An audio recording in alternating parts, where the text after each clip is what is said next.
గురుదేవులు ప్రాణదాత. శ్రీ శ్రీ శ్రీ భగవాన్ వెంకయ్య స్వాముల వారు తలుపూరు గ్రామమునకు 1973వ సంవత్సరమున పునీతము చేసినారు. మహత్కార్యములను సాధించుటకై అవతారమూర్తులు అవనిలో పర్యటించుచుందురు.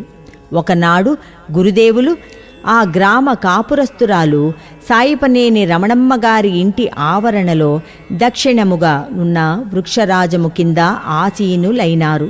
గురుస్వామి గుండము వేస్తూ శిష్యులతో, అయ్యా, పక్కనే ఉన్న పచ్చి కరతుమ్మ కంప తీసుకొని వచ్చి గుండములో వేయండి అని ఆదేశించినారు.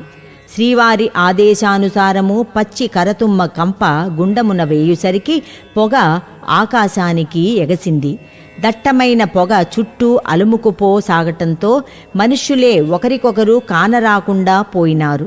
శిష్యులు గురుదేవుల ఆజ్ఞ పాటించుచూ తమ ధర్మమును నిర్వర్తించుచూ పొగ దశ దిశలా కమ్ముకుపోయిన తదుపరి ఇక చాలదా స్వామి అని విన్నవించుకున్నారు. సర్వాంతర్యామి, సర్వశక్తియుతుడు, సర్వేశ్వర స్వరూపుడు గురుదేవులు, ఏందయ్యా, ఎట్లా చాలుద్దయ్యా, మనుష్యుల శవాలు కాలకుండా కదా మనము పచ్చి కంప తగలపెట్టేది అని నొక్కి వక్కాణించారు. భగవదంశుడు భగవత్ వాక్ నొక్కి వక్కాణించటంతో శిష్యగణము, భక్తులు, ఆశ్రితులు వీరు వారు అననేలా అందరూ కలిసికట్టుగా తమ తమ శక్తి సామర్థ్యములకు తగినట్లు గురుదేవుల దృఢతరమైన ప్రవచనములను మననము చేసుకుంటూ చుట్టుపక్కలనున్న కంపకర్ర మొత్తమును కొట్టుతూ గుండములో వేయసాగారు. చిరంజీవి సౌభాగ్యవతి బుజ్జమ్మగారు పరమాత్ముని పవిత్ర కార్య నిర్వహణమును అత్యాసక్తితో ఆనందాశ్చర్యములతో పరికిస్తూ నిశ్శబ్దముగా గురుదేవుల పాద సన్నిధిన నిలబడి ఉండినది. జగదంతర్యామి జగన్నాటక సూత్రధారి గురుస్వామి ఆ చిరంజీవి వైపు ఒక పరి తేరిపార చూసి, అమ్మ, కొమ్మ విరిగి పడుతుంది, వెంటనే మళ్ళీ తగ్గిపోతుందిలే అని అభయమునిచ్చినారు. అదే రోజు సాయంత్రం సుమారు 5-6 గంటల సమయంలో బుజ్జమ్మగారి భర్త శ్రీహరిని ఎద్దు పొడవగా నాభి దగ్గర నుండి తొడ వరకు చీలిపోయినది. వారిని వెంటనే హాస్పిటల్కు తీసుకుని పోగా 6 కుట్లు వేసి తగిన చికిత్స చేసిన అనంతరము ఈయనకు ఇంకొక అంగుళము నాభి లోపలికి దిగబడి ఉంటే మీరు ఇక్కడ వచ్చేదాకా ఆయన జీవించి ఉండరు, మీరు రావలసిన అవకాశము కూడా వచ్చి ఉండదు అని గాయము యొక్క తీవ్రతను ఆసుపత్రి వారు తెలిపినారు. అప్పటికి ఆ గ్రామ ప్రజలకు ఆనాటి ఉదయమున ఉద్బోధించిన ఉమామహేశ్వర స్వరూపుడైన గురుదేవుల అమృత వాక్కులు మననమునకు రాసాగినవి. ఆహా, ఆ గురుదేవుని దయయే లేకుండినా ఈయన బతికే అవకాశమే ఉండదు, ఆ తండ్రే బతికించినారు అని ముకుళిత హస్తాలతో ఆ తండ్రికి సర్వులు శరణాగతులైనారు. గురుదేవుని ఆజ్ఞానుసారము 7/5/1980 బుధవారము గొలగమూడిలో కొత్త ఆశ్రమమునకు శంకుస్థాపన జరిగినది. ఆ మహోత్సవమునకు విద్యానగరు నుండి పూజ్యులు భరద్వాజ మాస్టారు గారు ఇచ్చేసినారు. శంకుస్థాపన మహోత్సవానంతరము పిడతా పోలూరు గ్రామమునకు పూజ్యులు శ్రీ ఆదినారాయణ రెడ్డి కారులో బయలుదేరినారు. నెల్లూరు నుండి సరిగా 7వ మైలు పోవుసరికి కారు ఇంజను నుండి పెద్ద మంటలు రాసాగినవి. డ్రైవర్ పోలు మస్తానయ్య కారును వెంటనే నిలిపివేసినాడు. కారు బ్యానెట్ పైకి తీసి అర్తువైరు పట్టుకొనగానే చేతికి ఊడి వచ్చినది. మంటలు నిలిచిపోయినవి. అర్తువైరు స్పానర్తో గట్టిగా బిగింపబడి ఉంటుంది. దానిని తీయవలయునన్న స్పానర్తోనే తప్ప వేరు విధముగా తీయుటకు వీలుండదు. డ్రైవర్ చేతితో పట్టుకొనగానే ఎలా ఊడి వచ్చినదో ఆయనకే అవగాహన కాలేదు. స్పానర్తో తీయు సమయము వరకు వేచి ఉండిన కారు మొత్తము మండిపోయే అవకాశం ఉన్నది.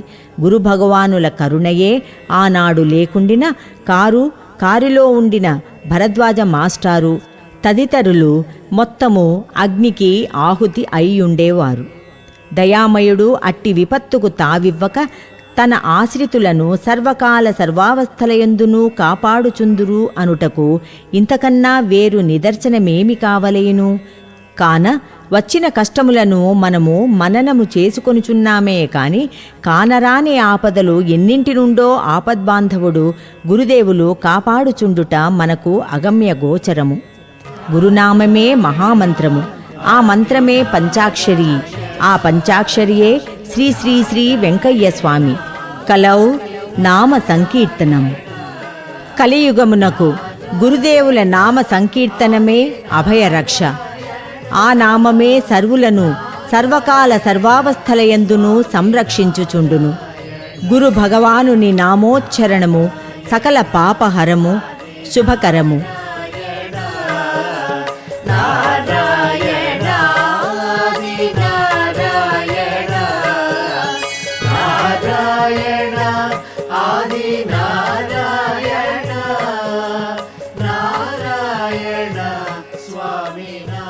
శ్రీ శ్రీ శ్రీ భగవాన్ వెంకయ్య స్వాముల వారు అనంత సాగరము పరిసర ప్రాంతములందు పర్యటించుచుండెడివారు. ఆ రోజులలో ఆ గ్రామ కరణముగారి కుటుంబము గురుదేవుల పాదదర్శనము చేసుకొని శ్రీ స్వామివారికి తమ యథోచిత సేవలు ఒనరించుచుండెడివారు. కరణముగారికి 2 పుత్రులు కలిగి కర్మానుసారముగా పసిప్రాయముననే విగత జీవులైనారు. ఆ క్షోభకు తట్టుకొనలేని ఆ పుణ్యదంపతులు ఒకనాడు దైవస్వరూపులు గురుభగవానులు ఆ గ్రామమునందున్నప్పుడు తమ బాధను విన్నవించుకున్నారు. ఆనాటికి ఆ తల్లి 3 నెలల గర్భవతి. శ్రీ స్వామివారి పాదయుగళము చెంత చేరి, తండ్రి, ఈనాటికి నాకు మరల సంతానయోగము ప్రాప్తించినది. ఈ బిడ్డనైనా చిరంజీవిగా ఉండునట్లు అనుగ్రహింపుము అని వేడుకొనినది. సర్వేశ్వరుడు, సర్వాంతర్యామి, సర్వజ్ఞుడు, దయామయుడు గురుబ్రహ్మ ఈసారి ఆడబిడ్డ పుడుతుంది. 3వ సంవత్సరము గండము ఉంటుంది. అయితే దేవుని దయవలన గండము తప్పిపోతుంది అని సెలవిచ్చినారు. గురుబ్రహ్మ వాక్కునకు ఎదురు లేదు కదా. ఆ తల్లి ఆడబిడ్డను ప్రసవించినది.